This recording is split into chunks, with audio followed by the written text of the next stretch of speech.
Selamat sore Bapak Ibu yang dikasih Tuhan.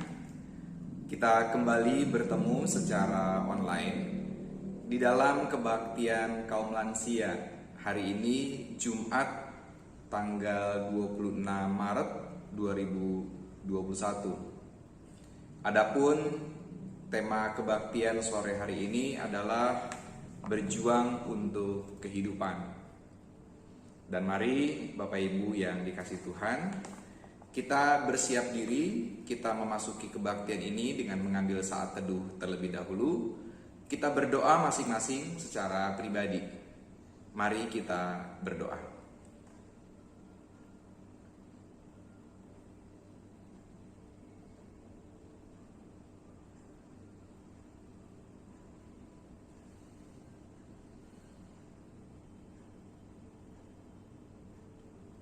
Allah yang mengasihi kami bersyukur untuk kesempatan kami dapat kembali berkebaktian secara online. Masih dalam situasi yang serba terbatas, Engkau tetap memberikan jalan bagi kami.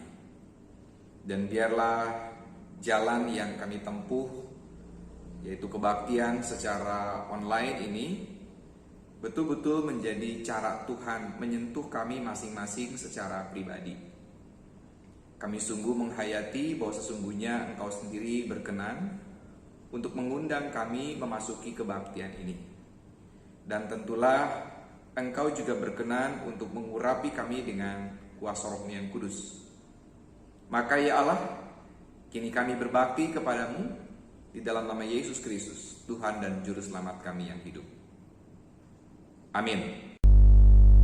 Sebagai nyanyian pembukaan, marilah kita bernyanyi Kidung Jemaat 378.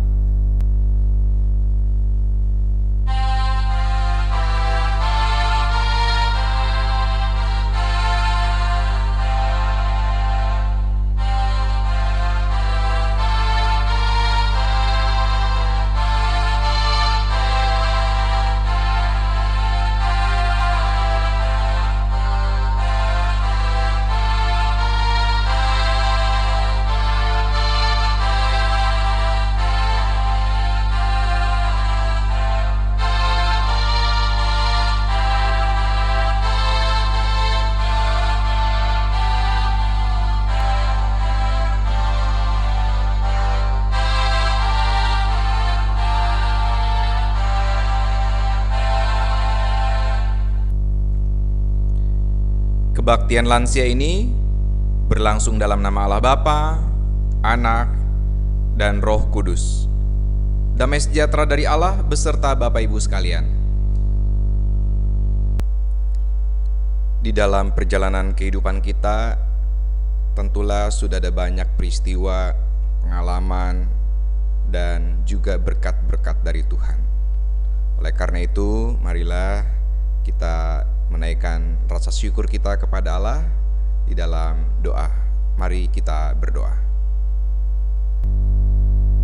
Allah yang mengasihi kami sungguh menyadari dan mengakui bahwa nafas kehidupan yang boleh kami nikmati hingga saat ini adalah bentuk cinta kasih Tuhan bagi kami semua. Ada begitu banyak peristiwa dan pengalaman yang telah kami lewati.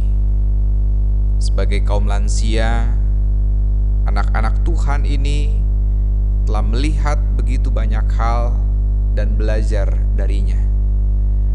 Dan setiap hal yang telah dilewatinya menjadi didikan Tuhan, tempaan Tuhan, terkhusus tempaan dalam iman, agar kehidupan yang dijalaninya betul-betul menjadi kesaksian tentang karya Allah.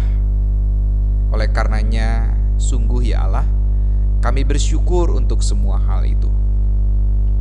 Kami juga bersyukur untuk kekuatan, kesehatan, dan segala sesuatu yang telah Engkau lengkapi di dalam kehidupan kami, yang memungkinkan kami masih dapat berinteraksi dengan anak-anak, dengan generasi-generasi yang akan datang.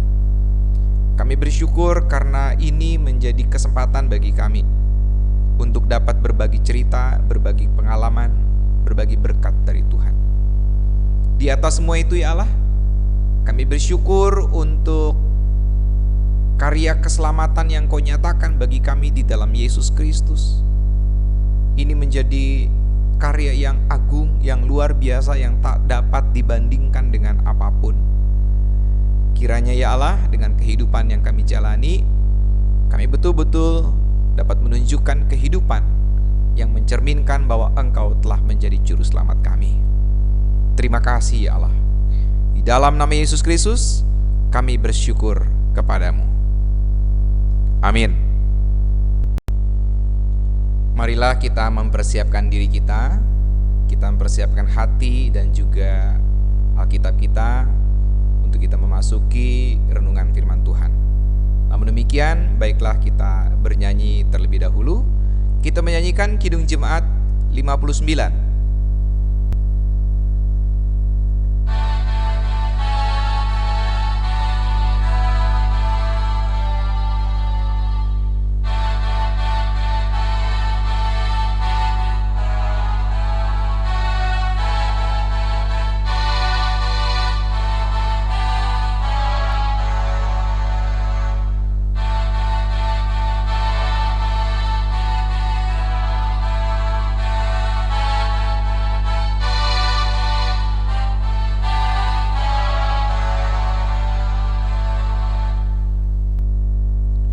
Tiba waktunya bagi kita untuk membaca dan menghayati kesaksian firman Tuhan. Adapun di dalam kebaktian pada sore hari ini kita akan mengangkat tema berjuang untuk kehidupan. Dan pemberitaan firman Tuhan ini didasari oleh kitab Nabi Yesaya 55 ayat 10 sampai dengan 13. Mari sebelum kita membaca dan menghayati bagian firman Tuhan ini, kita berdoa terlebih dahulu. Ya Allah, kami sungguh bersyukur, kami berterima kasih untuk kesempatan bagi kami berkebaktian, sekaligus juga kesempatan kami kembali menghayati kesaksian firman Tuhan. Dan pada sore hari ini ya Allah, kami hendak belajar bersama untuk dapat terus berjuang bagi kehidupan ini demi kemuliaan Allah dan juga dalam rangka kami mempersiapkan generasi-generasi mendatang. Tolonglah kami dengan kuasa Roh yang kudus, agar kami dapat mengerti, memahami kehendak Tuhan ini, bahkan mampu untuk mewujud nyatakan kehendak Tuhan ini di keseharian kami. Di dalam nama Yesus Kristus, kami memohon kekuatan Roh yang kudus. Amin. Baiklah Bapak Ibu yang dikasihi Tuhan, kita akan membaca dan menghayati kesaksian firman Tuhan dari kitab Nabi Yesaya 55 ayat 10 sampai dengan 13. Saya akan membacakannya untuk kita sekalian. Sebab seperti hujan dan salju turun dari langit dan tidak kembali ke situ, melainkan mengairi bumi, membuatnya subur dan menumbuhkan tumbuh-tumbuhan, memberikan benih kepada penabur dan roti kepada orang yang mau makan. Demikianlah firman-Ku yang keluar dari mulutku. Ia tidak akan kembali kepadaku dengan sia-sia, tetapi ia akan melaksanakan apa yang ku kehendaki dan akan berhasil dalam apa yang kusuruhkan kepadanya. Sungguh, kamu akan berangkat dengan sukacita dan akan dihantarkan dengan damai. Gunung-gunung serta bukit-bukit akan bergembira dan bersorak-sorai di depanmu, dan segala pohon-pohonan di padang akan bertepuk tangan. Sebagai ganti semak duri akan tumbuh pohon sanobar, dan sebagai ganti kecubung akan tumbuh pohon murat. Dan itu akan terjadi sebagai kemasyuran bagi Tuhan, sebagai tanda abadi yang tidak akan lenyap. Amin. Sampai demikian pembacaan Alkitab kita. Yang berbahagia ialah kita yang mendengarkan firman Tuhan, terlebih kita yang melakukannya dalam hidup kita hari demi hari. Hosiana.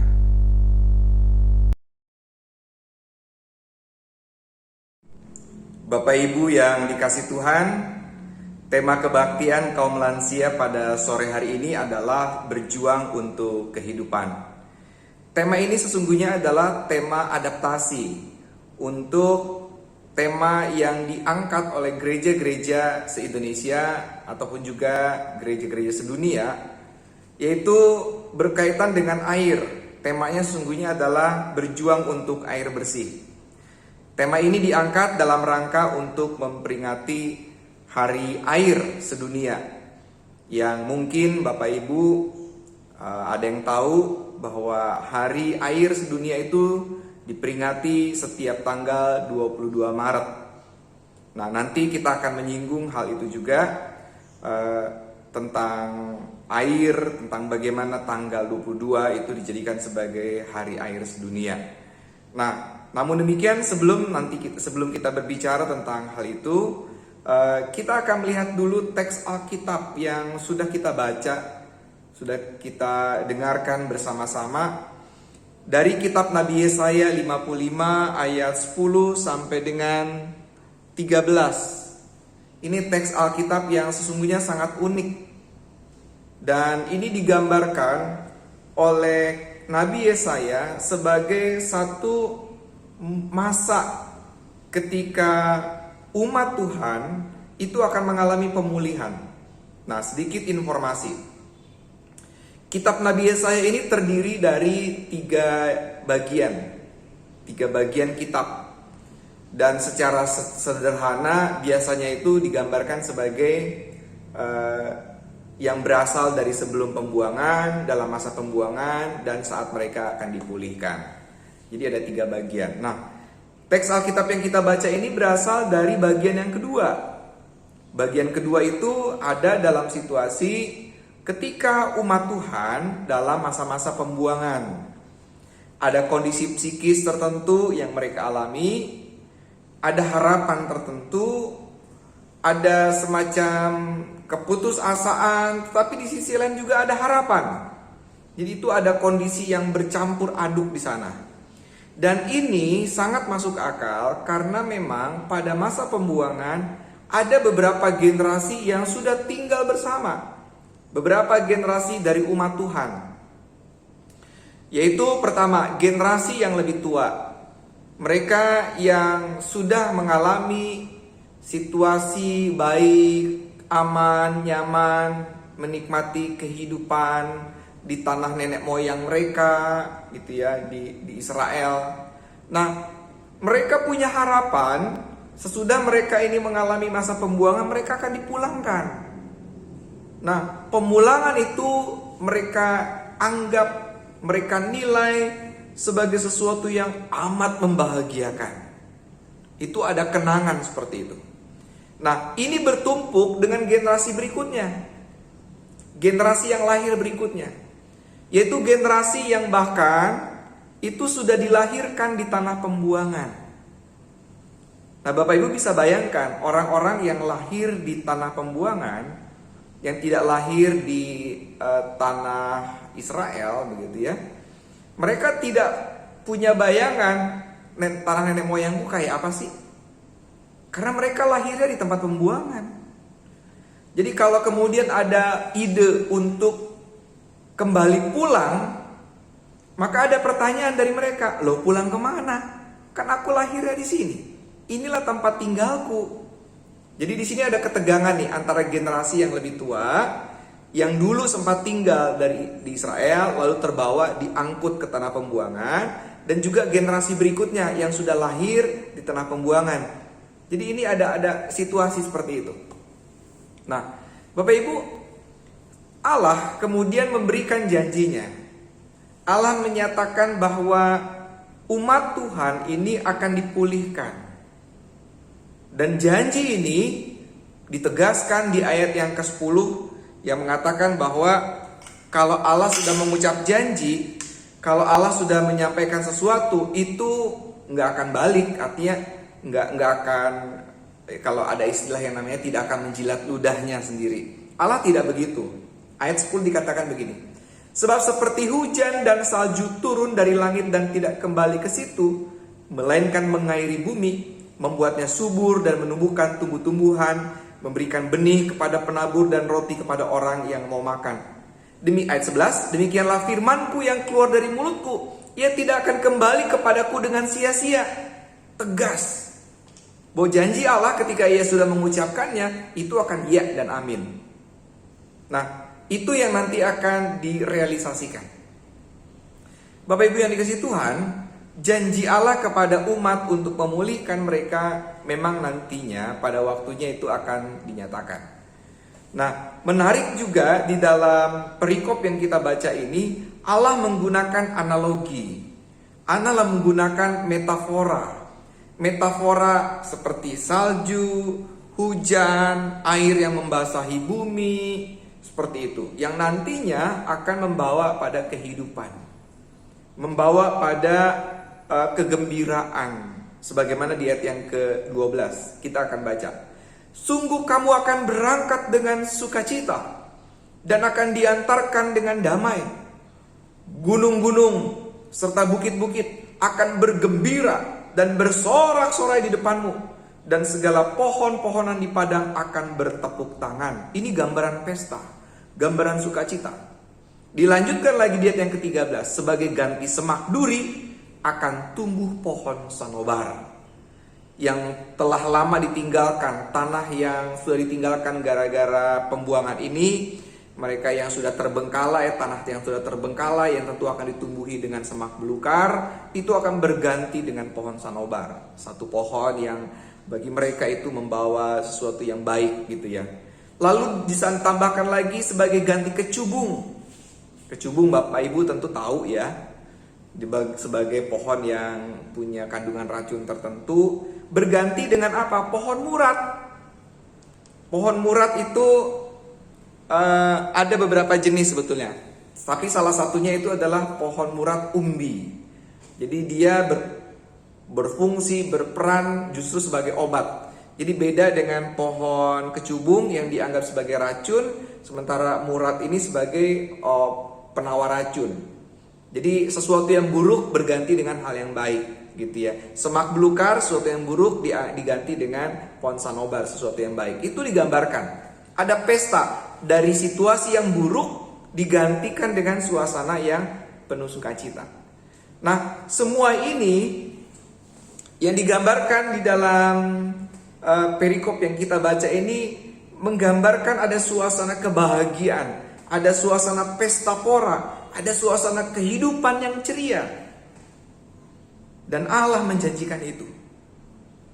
Nah, Bapak Ibu yang dikasihi Tuhan, untuk bisa memperoleh kehidupan yang baik seperti itu, sekarang kita perhatikan alam di sekitar kita. Kita perlu bertanya-tanya juga, apa yang lebih baik? Apa yang lebih penting? Apa yang lebih bermanfaat? Airkah atau udara? Pilihan yang tidak mudah. Air atau udara? Nah, saya melihat ini memang situasi yang dihadapi oleh setiap orang untuk hidup, yaitu butuh air, butuh udara. Kalau kita bercermin pada peristiwa penciptaan alam semesta, Allah menggambarkan bahwa samudra raya melingkupi bumi gitu ya. Air gambaran kehidupan, sekaligus juga gambaran kekacauan. Air itu menjadi penyokong bagi kehidupan manusia. Tetapi di sisi lain, Allah juga memberikan kehidupan dalam bentuk nafas. Ingat, pada saat Adam diciptakan, Hawa diciptakan, yang dikatakan oleh Alkitab adalah Allah menghembuskan nafas. Jadi seperti itu. Jadi dua-duanya ini penting. Tidak ada yang lebih penting. Ada air tanpa udara, nggak mungkin. Tanpa udara tanpa air juga enggak gitu ya. Jadi ini sesuatu yang atau dua benda yang saling berkaitan. Apalagi kalau kita perhatikan udara, oksigen, O2 itu terkandung juga di dalam air. Air kan H2O ya. Ada hidrogennya, ada oksigennya. Nah, Bapak Ibu kasih Tuhan, ini hal yang menjadi perhatian bahwa untuk mendapatkan kehidupan yang baik, kita tidak mungkin mengabaikan air dan juga udara. Kita tidak mungkin mendapatkan sesuatu yang nyaman, tentram dengan cuaca, dengan udara yang kotor atau dengan air yang tidak dapat dikonsumsi. Nah, dengan demikian gambaran tentang pemulihan umat Allah pastilah berkaitan juga dengan ketersediaan air bersih dan juga udara yang bersih. Nah, air dan udara ini menjadi penyokong sangat penting bagi kehidupan, dan kita perlu berjuang terhadapnya. Nah, penting untuk kita ketahui juga tentang awal mula mengapa tanggal 22 Maret diperingati sebagai Hari Air Sedunia. Jadi itu bermula dari tanggal 22 Desember tahun 1992 dalam sidang umum PBB ke-47 di Rio de Janeiro di Brazil. Negara-negara dunia menyadari bahwa bumi yang semakin tua ini berhadapan juga dengan satu tantangan, yaitu mulai terancamnya kondisi air dan juga udara, karena seiring sejalan dengan industri, pabrik-pabrik, maka air itu dieksploitasi. Udara juga menjadi tercemar. Ini kondisi real, realita kehidupan kita. Tidak perlu jauh-jauh ke negara lain, tidak perlu jauh-jauh ke provinsi lain. Di provinsi kita sendiri, di Jawa Barat, di kota Bekasi, kita melihat kenyataan yang jelas banget. Udara tercemar, air bersih juga susah. Kita mendapatkan air sejauh ini kan lewat PAM gitu ya, perusahaan air minum. Dan juga kalaupun ada air tanahnya pun sudah terbatas. Puji Tuhan, kita di pastori ataupun juga di gereja kita itu masih tersedia air yang baik. Tetapi sebagian di tempat lain itu justru mengalami kesulitan untuk mengkonsumsi air bersih, air yang layak untuk diminum. Ini kondisi yang sangat jelas. Nah, sejak tanggal 22 Desember 92 itu sudah dibahas tentang itu, dan kemudian disepakati bahwa tanggal 22 Maret itu akan dijadikan sebagai Hari Air Sedunia. Pelaksanaan peringatan pertama kali untuk Hari Air ini itu beberapa bulan kemudian, yaitu di bulan Maret tahun 93. Jadi hanya sekitar 3 bulan lah gitu ya. 4 bulan kurang lebihnya. 3 bulan, 4 bulan, ya 3 bulan kurang lebih. Nah, Bapak Ibu, kita sadar bahwa ketersediaan air dan udara yang bersih itu sangat penting. Bukan hanya untuk kita saat ini, tetapi juga untuk generasi yang akan dilahirkan berikutnya. Generasi penerus kita, anak cucu Bapak Ibu sekalian, atau bahkan cicit ya, cicit dari Bapak Ibu sekalian. Dan kalau Tuhan berkenan nanti saya juga punya cucu, untuk mereka juga, untuk keturunan kita semua, supaya ketika kita menjalankan kehidupan ini, kita tidak meninggalkan sampah atau tidak meninggalkan sesuatu yang buruk bagi generasi berikutnya. Oleh karena itu, ketika Allah berjanji memulihkan dunia ini, memulihkan umatnya, sesungguhnya Allah juga sedang mengajak kita bekerja sama untuk mewujud nyatakan kondisi yang pulih itu. Kita ikut bertanggung jawab, kita ikut memikul kepercayaan Tuhan, melakukan sesuatu yang baik bagi pemulihan ini. Sebagai orang tua, kita tentu juga sadar bahwa ada banyak pengalaman yang sudah kita lewati, dan juga ada banyak didikan yang kita sampaikan bagi generasi-generasi penerus kita. Dan kita juga sadar tentu ada kata-kata kita yang masih didengar, diperhatikan. Nah, ini menjadi satu kekuatan buat kita untuk menyerukan tentang bagaimana kita dapat memelihara alam semesta ini, memelihara air dan juga udara kita supaya tetap sehat, segar, bisa kita nikmati bersama-sama. Ini adalah cara kita untuk berjuang bagi kehidupan, bekerja sama. Kita adalah rekan sekerja Allah, berjuang untuk kehidupan, berjuang untuk air bersih, berjuang untuk udara yang bersih. Oleh karena itu, di dalam kesempatan pada sore hari ini, dalam renungan kita, saya mau mengajak kita semua untuk terus berjuang bagi kehidupan dengan cara memelihara alam ini secara baik. Secara spesifik, kita menjaga kebersihan udara dan juga kita terus memelihara serta mampu menyediakan air yang bersih buat generasi-generasi penerus kita. Kita percaya dengan pertolongan Tuhan, kita akan menjalani kehidupan yang lebih baik dari waktu ke waktu. Tuhan memberkati.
Mari kita bersatu hati untuk menaikkan doa persembahan, doa syafaat, dan nanti akan kita akhiri bersama dengan mengucapkan doa Bapa kami. Mari berdoa. Allah yang mengasihi kami bersyukur untuk firman Tuhan yang telah diperdengarkan. Kami percaya bahwa dengan kuasa Roh Kudus, Engkau berkenan memampukan kami menjadi pejuang-pejuang kehidupan. Sebagai bentuk syukur kami kepada Allah yang telah begitu baik mengaruniakan kehidupan bagi kami. Biarlah generasi-generasi penerus kami pun dapat tetap terus berjuang untuk kehidupan dengan cara memelihara kebersihan dan ketersediaan air maupun udara. Ya Allah, kami pun bersyukur untuk nafas kehidupan yang Engkau berikan, yang memungkinkan kami dapat terus berinteraksi dengan anggota-anggota keluarga kami, terutama generasi-generasi penerus kami. Kami bersyukur karena di usia kami saat ini, Engkau tetap memberikan kekuatan, kemampuan bagi kami berkarya. Dan biarlah itu menjadi kesaksian bahwa Engkau berkuasa atas kehidupan kami. Kami juga bersyukur untuk nafkah bagi kehidupan kami, yang memungkinkan di sore ini kami dapat membawa persembahan syukur berupa uang. Tentulah Engkau tahu persis bahwa uang yang kami himpunkan ini sesungguhnya adalah bentuk pengabdian kami kepada Allah, sekaligus sebagai tanda bahwa kami sesungguhnya menjadikan diri kami sendiri sebagai persembahan yang hidup, kudus, dan berkenan di hadapan Allah. Oleh karena itu, biarlah yang kami himpunkan ini Engkau sendiri yang memberkatinya agar bermanfaat bagi kehidupan bergereja di GKP Jemaat Seroja, dan Engkau juga berkenan menolong para pelayan Tuhan yang mengelola persembahan ini. Ya Allah yang rahmani, kami juga bersyukur untuk kehidupan keluarga, masyarakat tempat kami tinggal, persekutuan iman kami, bahkan kami bersyukur untuk bangsa Indonesia yang begitu luar biasa. Semua ini adalah tanda berkat Tuhan bagi kami. Dalam rasa syukur ini kami menundukkan diri, memohon kasih-Mu agar kiranya Engkau juga berkenan menolong saudara kami yang ada dalam pergumulan khusus, baik mereka yang sedang sakit, kami tidak menyebut nama mereka satu demi satu, terlebih yang sedang berjuang menghadapi COVID-19. Demikian juga untuk mereka yang sedang berkonflik, kami percaya Engkau berkenan menjadi juru damai sejati, sekaligus sanggup menjadikan kami semua menjadi rendah hati. Demikian juga kami berdoa bagi mereka yang dalam kebimbangan iman atau dalam kecemasan, ketakutan, maupun pergumulan-pergumulan lainnya yang tidak dapat kami rinci satu demi satu. Tentulah Engkau lebih tahu.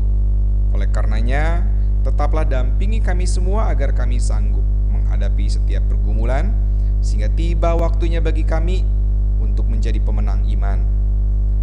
Ya Allah, kami juga berdoa memohon agar Engkau pun tidak henti-hentinya memberkati kami dengan kekuatan dan kesehatan. Ya Allah, kami juga berdoa untuk setiap pelayan Tuhan di gerejamu ini, agar setiap pelayan Tuhan ini dapat menjalankan kepercayaan pelayanan ini dengan sebaik-baiknya, lebih-lebih dengan kerendahan hati. Kami juga berdoa bagi Indonesia tercinta. Engkau tahu persis situasi yang sedang kami hadapi, dan kami percaya Engkau menyediakan jalan keluar yang terbaik.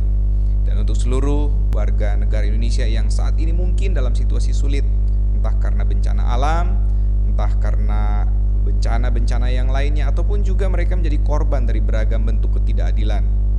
Ya Allah, kiranya Engkau bermurah hati untuk mendampingi mereka, menguatkan mereka, dan memberikan yang terbaik sesuai dengan kebutuhan mereka. Bagi para pemimpin kami di negeri ini, ya Allah, kami percaya Engkau yang telah memilih mereka menjadi pemimpin negeri ini, Engkau juga yang akan memperlengkapi mereka dengan segala sesuatu yang dibutuhkan untuk membawa Indonesia lebih maju lagi. Ya Allah, bagi saudara kami yang saat ini juga sedang berproses membantu penanganan bagi pandemik COVID-19, kiranya Engkau berkenan juga untuk memberikan kekuatan dan segala sesuatu yang mereka butuhkan. Kami juga berdoa ya Allah untuk proses vaksinasi terhadap seluruh warga negara. Kiranya ini semua betul-betul dapat terkoordinasi secara baik, bahkan seluruh warga negara Indonesia yang dapat divaksin memperoleh haknya, memperoleh kesempatan untuk vaksin. Ya Allah, masih ada begitu banyak hal yang belum dapat kami utarakan di dalam kesempatan ini.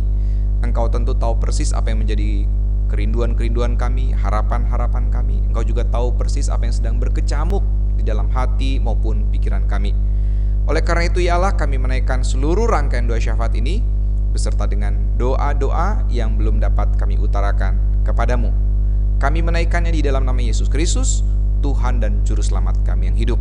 Dan dalam kesempatan ini kami hendak juga berdoa sebagaimana yang Yesus Kristus ajarkan bagi kami. Bapa kami di dalam surga, dikuduskanlah namamu, datanglah kerajaanmu, jadilah kehendakmu di bumi seperti di surga. Berikanlah kepada kami pada hari ini makanan kami yang secukupnya, dan ampunilah kami akan kesalahan kami, seperti kami juga mengampuni orang yang bersalah kepada kami.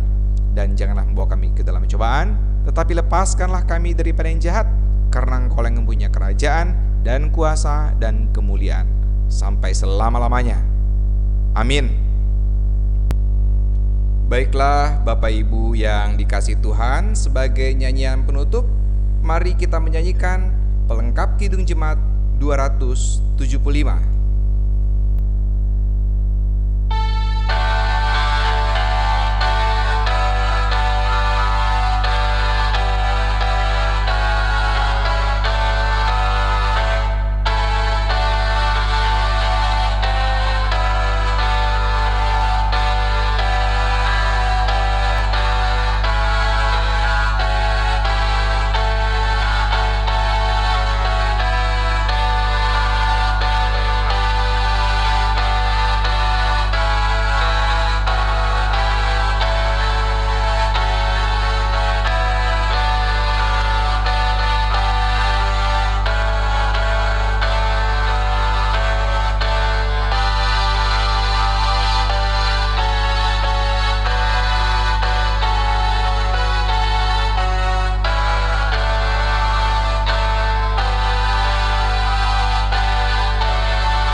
Kita akan mengakhiri kebaktian kaum lansia pada sore hari ini dengan mengingat agar kita semua tetap menjadi inspirasi bagi generasi-generasi berikut kita, memelihara dan terus berjuang bagi kehidupan. Dan kini, terimalah berkat Tuhan. Kasih karunia menyertai setiap orang yang mengasihi Tuhan Yesus Kristus dengan kasih yang tidak binasa. Berkat, damai sejahtera, dan kasih dengan iman dari Allah Bapa, Anak, dan Roh Kudus menyertai memberkati Bapak Ibu sekalian saat ini sampai selama-lamanya. Amin. Kebaktian selesai. Tuhan memberkati.